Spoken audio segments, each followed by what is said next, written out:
मौसम की मार झेल रहे किसानों को केंद्र सरकार ने बड़ी राहत दी। धान, कपास, सोयाबीन, अरहर सहित खरीफ की 23 फसलों की मिनिमम सपोर्ट प्राइस यानी एमएसपी बढ़ा दी गई है।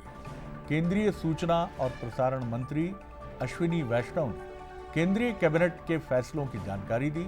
नई एमएसपी से न्यूनतम समर्थन मूल्य से इसको बढ़ाने से सरकार पर 2,07,000 करोड़ रुपए का भार पड़ेगा केंद्र सरकार के खजाने पर।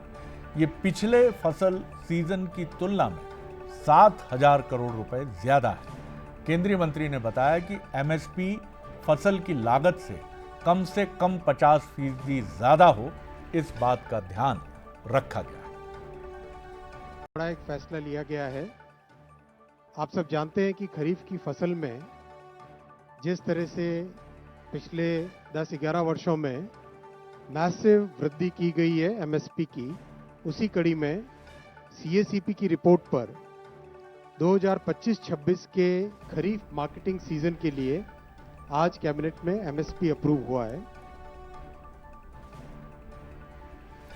किसानों को जो बड़ी सौगातें मिली हैं, एक नज़र देख लेते हैं उनको भी। सबसे पहली तरफ चलें तो खरीफ फसलों को एमएसपी में बढ़ोतरी।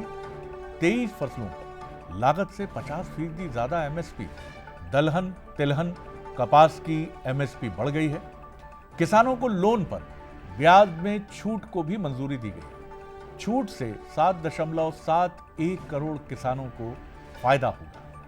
और एमएसपी में जो फसलें शामिल हैं उन पर भी एक नज़र डाल लेते हैं। जैसा हमने आपको बताया कि 23 फसलों पर एमएसपी बढ़ी है। खरीफ फसलों की एमएसपी तय हुई है।